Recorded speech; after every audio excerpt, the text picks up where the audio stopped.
आज हम पढ़ेंगे आईएमएफ के बारे में। इसकी फुल फॉर्म है इंटरनेशनल मॉनेटरी फंड, और देखेंगे कि इसकी फॉर्मेशन क्यों हुई थी, कब हुई थी और इससे क्या फ़ायदा हुआ जितनी भी वर्ल्ड की कंट्रीज़ हैं उनको। तो इंटरनेशनल मॉनेटरी फंड की जो फॉर्मेशन हुई थी वो हुई थी 1944 में, और जो हुई थी वर्ल्ड वॉर 2 के बाद। तो वर्ल्ड वॉर 2 कब तक चला था? 1939 से लेके 1945 तक। तो उसकी फॉर्मेशन हुई कि जो भी कंट्रीज़ हैं जिन्होंने पार्टिसिपेट किया था वर्ल्ड वॉर 2 में, और जिनकी इकोनॉमी डिस्ट्रॉय हो गई थी कि उनके पास पैसा नहीं रहा, पूरी तरह से ख़त्म हो गई हैं, तो वो दोबारा से अपनी डेवलपमेंट कर सकें, उनको पैसा मिल सके। तो आगे देखेंगे कि हम इसके क्या क्या इसमें कॉन्सेप्ट है, क्या इसके फैक्ट्स एंड फिगर हैं competitive exam of point of view से, हमें क्या क्या लर्न करना है। तो International Monetary Fund is a major financial agency of the United Nations. ये यूनाइटेड नेशंस की एक मेजर फाइनेंशियल एजेंसी है, and an international financial institution. और इंटरनेशनल फाइनेंशियल इंस्टीट्यूशन में जैसे बैंक होता है, अपने पास पैसे रखता है और अगर किसी को ज़रूरत होती है तो उसको लोन देता है। फंडेड बाय 190 मेंबर कंट्रीज़, और जो 190 मेंबर कंट्रीज़ हैं इसके वो फंड करती हैं कि अपनी इकोनॉमी के हिसाब से वहाँ थोड़े थोड़े पैसे रखती हैं इसके कोटा में। और it regarded as the global lender of the last resort. तो ये लास्ट लेंडर है कि इसकी मेंबर कंट्रीज़ की जो गवर्नमेंट हैं, अगर उसको कहीं से भी लोन मिलता तो वो आईएमएफ के पास जाता है तो उससे लोन दे देता है, बट वो लोन फ्री में नहीं देता कि उस पर कुछ टर्म्स एंड कंडीशन लगाता है या हाई रेट ऑफ इंटरेस्ट लगाता है। आगे देखते हैं इसका ऑब्जेक्टिव क्या था। It is a leading supporter of exchange rate stability. तो वो चाहता है कि जो इंटरनेशनल मार्केट है कि एक करेंसी के बदले में दूसरी कितनी करेंसी मिलेगी। जैसे डॉलर है तो उसके इंडियन रुपीज़ 82 रुपीज़ मिलते हैं, तो उसमें स्टेबिलिटी रहे, यानी कि एक इकोनॉमी की जो है करेंसी बहुत ऊपर चली गई फटाफट से, दूसरी कंट्री के नीचे चली गई, तो उसमें स्टेबिलिटी होनी चाहिए एक्सचेंज रेट में। इट स्टेटेड मिशन, इसका मिशन क्या है? Working for foster global monetary cooperation, कि जो इसकी मेंबर कंट्रीज़ हैं वो मॉनेटरी एक दूसरे को कोऑपरेट करें, कि अगर एक कंट्री को पैसे की ज़रूरत है, लोन की ज़रूरत है, तो दूसरी कंट्री उसको प्रोवाइड करती है। आगे क्या? सिक्योर फाइनेंशियल स्टेबिलिटी, कि जो इसकी मेंबर कंट्रीज़ हैं उनमें फाइनेंशियल स्टेबिलिटी रहे, यानी कि इन्फ्लेशन की वजह से, वॉर की वजह से उनकी इकोनॉमीज़ में प्रॉब्लम्स चल रही हैं और वो ठीक नहीं हो रही, तो वो उनको लोन दे देता है कि वो उसको ठीक कर ले। आगे क्या? Facilitate international trade. तो ये क्या चाहता है कि इंटरनेशनल ट्रेड है वो ठीक से हो, यानी कि करेंसीज़ में प्रॉब्लम है कि किसी की कोई करेंसी है, किसी कंट्री की किसी की कोई करेंसी है, तो ट्रेड नहीं कर पा रहे, तो उसने कॉमन करेंसीज रखी हैं जो इसकी कोटा सिस्टम में भी हैं, जैसे यूरो, यूएस डॉलर, तो वो उसमें ट्रेड करे कंट्रीज़ कॉमन करेंसी में, तो उन्हें ट्रेड करने में कोई प्रॉब्लम ना आए। आगे प्रमोट हाई एम्प्लॉयमेंट, कि जो इसकी मेंबर कंट्रीज़ हैं कि एम्प्लॉयमेंट मिले सबको, एंड सस्टेनेबल इकोनॉमिक ग्रोथ, और जो कंट्रीज़ हैं वो कैसी ग्रोथ करें, मतलब इंडस्ट्रीज़ तो लगाएं, बट ये नहीं है कि अपनी रिवर्स ख़राब कर दी, अपने इन्वायरमेंट को पूरी तरह से डिस्ट्रॉय कर दिया।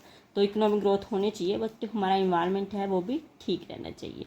And reduce poverty around the world, और जो वर्ल्ड में है कि गरीबी है वो धीरे धीरे से रिड्यूस हो, ख़त्म हो जाए।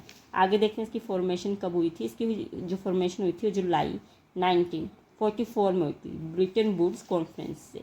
उसी टाइम जो हुई थी वर्ल्ड बैंक की भी फॉर्मेशन हुई थी, इसलिए इन्हें ट्विन्स इंस्टीट्यूशन कहा जाता है, या आईएमएफ को वर्ल्ड बैंक की वो सिस्टर इंस्टीट्यूशन भी कहा जाता है। और आइडिया किसका था? Harry Dexter White and John Maynard Keynes. It started with 29 countries. उस वक्त कितनी कंट्रीज थी इसकी मेंबर? 29।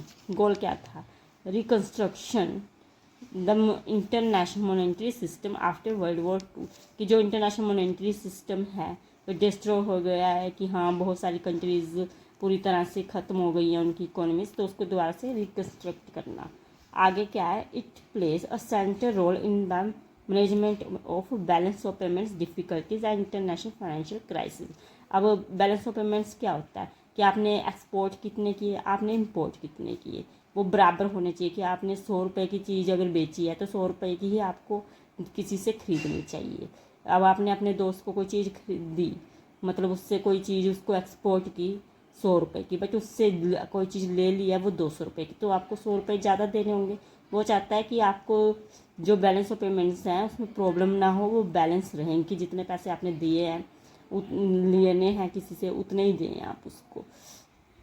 तो इसके लिए अगर किसी कंट्री के बैलेंस ऑफ पेमेंट्स प्रॉब्लम होती है तो क्या करता है, IMF के पास चला जाता है, तो उसको लोन दे देता है। तो जिसको पैसे देने होते हैं उस कंट्री ने उसको पैसे दे देती है और उसकी जो पेमेंट्स हैं वो बैलेंस रहती हैं। और आगे क्या करता है कि इंटरनेशनल फाइनेंशियल क्राइसिस, कि अगर किसी कंट्री में क्राइसिस चल रहे हो, कोई प्रॉब्लम हो, तो उसको भी वो ठीक करता है कि उसको पैसे दे देता है, उसको लोन दे देता है कि वो अपने क्राइसिस को। आगे हम देखते हैं कि वो पैसे आते कहाँ से हैं, कैसे प्रोवाइड करता है। तो कोटा सिस्टम है इसमें कि जो भी इसकी मेंबर कंट्रीज़ हैं वो अपनी इकोनॉमी के हिसाब से, कि उनकी इकोनॉमी कितनी बड़ी है, वहाँ पैसे रखती है और फिर उसको देते हैं कि हाँ भाई जिस कंट्री को ज़रूरत है उसको लोन दे देते हैं जब उसके बैलेंस ऑफ पेमेंट्स में प्रॉब्लम होती है। आगे देखते हैं इसका हेडक्वार्टर कहाँ है, वाशिंगटन DC US। इसको हम कैसे रन कर सकते हैं कि वॉश, कि जिस इंसान के पैसे होते हैं उससे कोई नहीं पूछता कि तुमने सही किया या गलत किया, उसके सारे पाव वॉश हो जाते हैं, धुल जाते हैं। तो इसका हेडक्वार्टर का वाशिंगटन DC। आगे मैनेजिंग डायरेक्टर कौन है, क्रिस्टलिना जॉर्जिवा, यानी जिसके पास पैसे हैं वो क्रिस्टल्स खरीद सकता है, जैसे आजकल हीलिंग स्टोन्स, बड़े बड़े स्टोन्स दिखाते हैं, और उसकी ज़िंदगी अच्छी होगी कि वो ज़्यादा जिएगा, तो क्रिस्टलिना जॉर्जिवा। आगे फर्स्ट मैनेजिंग डायरेक्टर कौन है, गोपीनाथ, गीता गोपीनाथ। इसको कैसे रन कर सकते हैं, जैसे वो गोपी कृष्ण वाली पिक्चर थी कि गोपी मंदिर में खड़ा है हनुमान जी के सामने और कह रहा है कि हाँ भाई भगवान आप मेरा रूप लेके आए हो मेरी मदद करने के लिए, बट जिस दिन पेमेंट मिली होगी उस दिन मैं ही जाऊँगा, मुझे गलत मत समझा क्योंकि मेरे घर में बहुत प्रॉब्लम है।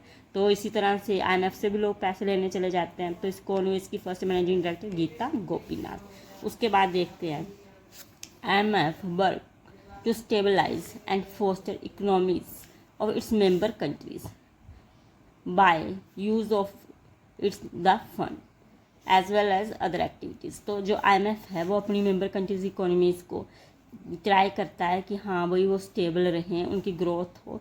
तो कैसे कि जो उसके फंड्स हैं वो लोन्स प्रोवाइड करता है और अदर एक्टिविटीज़ से भी, such as gathering and analysing economic statistics, कि उनकी इकोनॉमीज़ के बारे में इंफॉर्मेशन इकट्ठा करता है, एनालाइज करता है उनकी इकोनॉमीज़ को और उस पर निगरानी रखता है, जैसे रिपोर्ट्स भी पब्लिश करता है, जैसे स्टेबिलिटी इकोनॉमिक रिपोर्ट एक पब्लिश करता है। आगे है IMF funds comes from 2 major resources. तो इसके फंड्स आते कहाँ कहाँ से हैं, एक तो कोटा की मेंबर कंट्रीज़ ने कोटे में ये पैसे रखे हैं, दूसरे लोन, कि जिस कंट्री को लोन देगा उसे रेट ऑफ इंटरेस्ट भी तो लेगा, ऐसी फ्री में थोड़ी ना दे देगा। तो इस तरह से इसके फंड्स यहाँ से आते हैं, which are pooled from member nation से generate most of IMF funds. की सबसे ज़्यादा कहाँ से आते हैं कि हाँ जो कोटा रखा है, जैसे US का इसमें पहले 41% था, बढ़ के 43% हो गया। The size of member quotas increase according to their economic and financial importance. तो जो इसमें कोटा सिस्टम है उसको रिवाइज किया जाता है, कैसे बढ़ाता है कि किसी जो देश की इकोनॉमी कितनी बड़ी है, कितना पैसा है उसके पास और इंटरनेशनल ट्रेड में उसकी कितनी परसेंटेज है, उसके हिसाब से उसका कोटा भी जाता होगा। The quota are increase periodically as a means of boosting the IMF resources in the form of special drawing rights. Special drawing rights में हर 5 साल के बाद इसको रिवाइज किया जाता है, किसी कंट्री का कोटा बढ़ेगा या कम होगा, ताकि ज़्यादा से ज़्यादा IMF के जो रिसोर्सेज है वो बढ़ सके। अगली वीडियो में पढ़ेंगे स्पेशल ड्राइंग राइट्स को डिटेल।